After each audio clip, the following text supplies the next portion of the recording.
अब हमारी कुछ तो कटिया चली गई दुबई, तो मैंने ये नहीं पता था ये बाहर के लोग हैं। अच्छा। तो वो यहाँ आए ना, तो अंग्रेजी में बोल रहे थे वो। तो मेरे समझ में नहीं आई।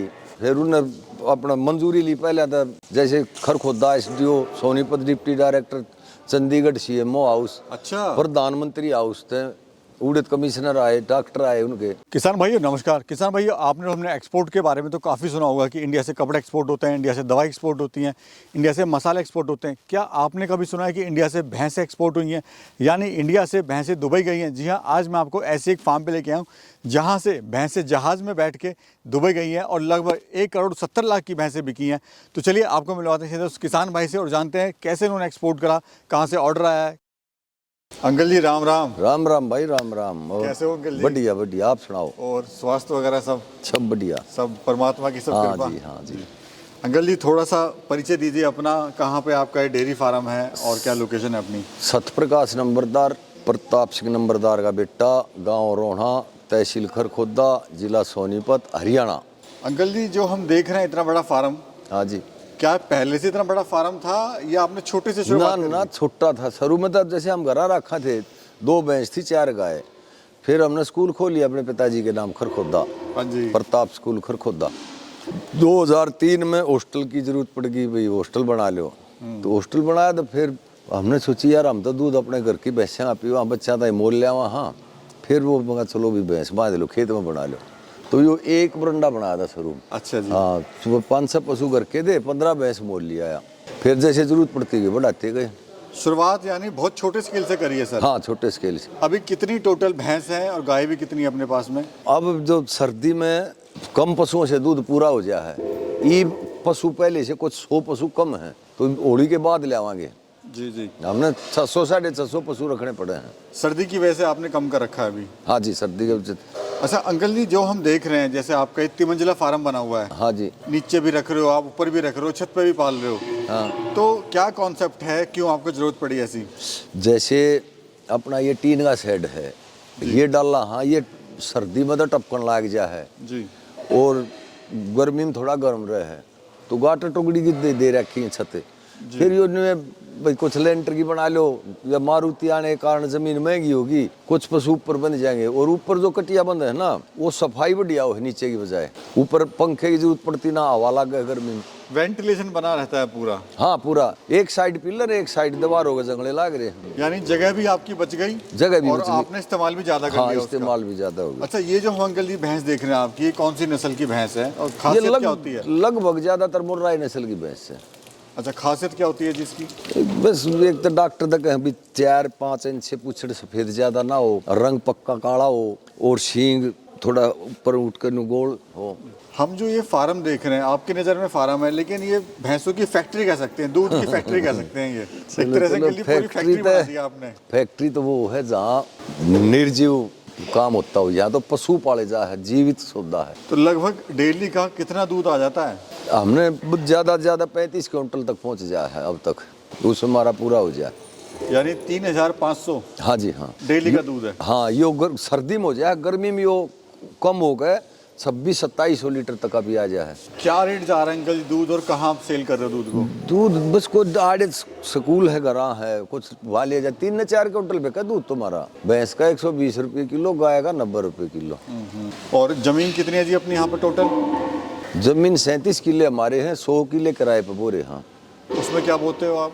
जई, जौ, गेहूँ, जवार, ये भैंसों के चारे भैंसों के लिए मक्का। अपने पास सर जैसे मुर्रा भैंस हम देख रहे हैं, हाँ जी। मिनिमम कितना दूध देती है और मैक्सिमम कितना दूध दे रही है अभी?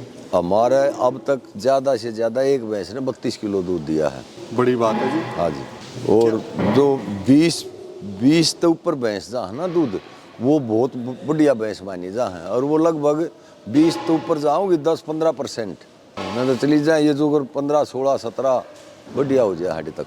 अब अंकल जी मुद्दे की बात कर लेते हैं। जैसे आपने कहा कि दुबई भेजी आपने भैंस, तो ये बताइए दुबई के सौदा कैसे आया, कैसे आपको ऑर्डर मिला? वो क्या क्या है पूरा? हमने नहीं भेजी वो हमने नहीं भेजी। उन डेयरी पर इसका नेट पर फोन नंबर या डेयरी देख ली वीडियो, फिर उनका फोन आया बेटे के पास, डॉक्टर सुबोध के पास। तो फिर उनका फोन आ गया, पिताजी ने कोई भैंस देखना चाहो हम अभी भेज दो। तो मैंने ये नहीं पता था ये बाहर के लोग हैं, अच्छा। तो वो यहाँ आए ना तो अंग्रेजी में बोल रहे थे वो, तो मेरे समझ में नहीं आई।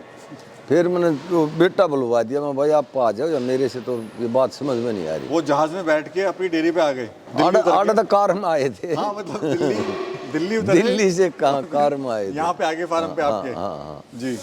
और कटिया का उनका सौदा हो गया। मैं जैसे सुबह होता तो बता देता था, वो उन तो अंग्रेजी में बात कर लेता। फिर वो उन्हें सौदा हो गया था, फिर उन्हें अपना मंजूरी ली। पहले था जैसे Kharkhoda SDO, Sonipat deputy director, Chandigarh CMO house, अच्छा। प्रधानमंत्री हाउस थे, उड़द कमिश्नर आए, डॉक्टर आए उनके। हाँ, उन्हें टाइम लग गया अच्छा ले जाने में। अच्छा, मतलब आपको प्रधानमंत्री से भी हमने नहीं करना पड़ा कुछ, उनको लेनी उन्होंने करे अपना काम। जो पार्टी आई थी उसको लेना पड़ा? अब उनका कोई ऑफिस है इस प्रकार के। मैं तो कभी बाहर गया नहीं ना, मन तो जानकारी को ना, मन तो जज ना देखा सकलते हैं बैठा ना दूर रही बात। तो उनका वो उड़े थे, उन्होंने कराया जो कुछ काम कराया है।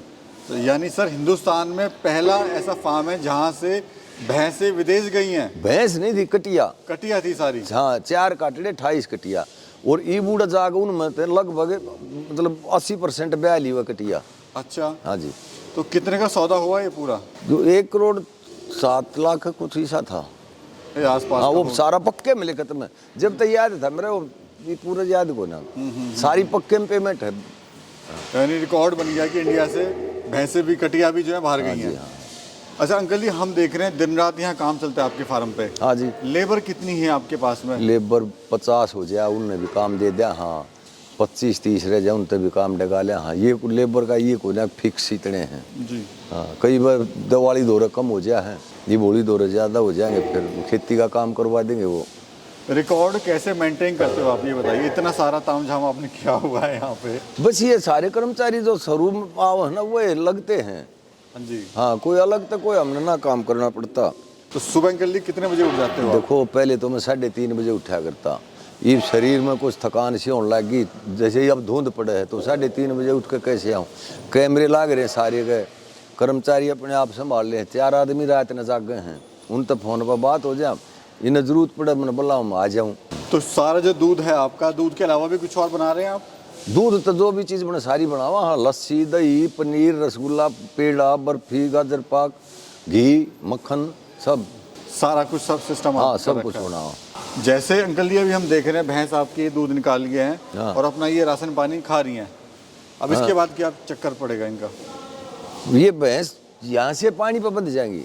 अच्छा, ये पानी की आपने हौदी? हाँ, पानी की होदी बना रखी है। अच्छा, पानी जैसे हम देख रहे हैं लोग बाल्टी से पिलाते हैं, या आपने भर के रखा हुआ है पूरा? बाल्टी तो पिलाएंगे, तो इतनी भैंसन बाल्टी तो कैसे पिलाओगे? कह दे प्या दिया रात नहीं, इस पानी के आगे इनके आगे पानी रहा रहेगा। तो ये कुछ स्पेशल पानी है? चूना वूना डाला हुआ है आपने? हाँ, चूना डाल रखा है, इससे इनका हाजमा वगैरह हाँ, सही रहता है। एक तो इस चूने तो काई ना लगेगी जी। अंकल जी, आज हम देख रहे हैं डेयरी फार्म से लोग हट रहे हैं। हाँ, उसको बंद कर रहे हैं। हाँ, और जबकि दूध सबको चाहिए प्योर। हाँ, दूध चाहिए प्योर। तो क्या रीजन है? क्यों ये लोग इससे जो हट रहे हैं? दूध बनने लगा ना, फैक्ट्री हम आपको थे दूध की फैक्ट्री, वो जो फैक्ट्रियाँ का दूध है वो इस दूध का बाना मिल पान दे रहा, क्यों? उनके तो बड़े लेवल के काम है, कैसे दूध बने हैं, कैसे इकट्ठा करे हैं। जी जी।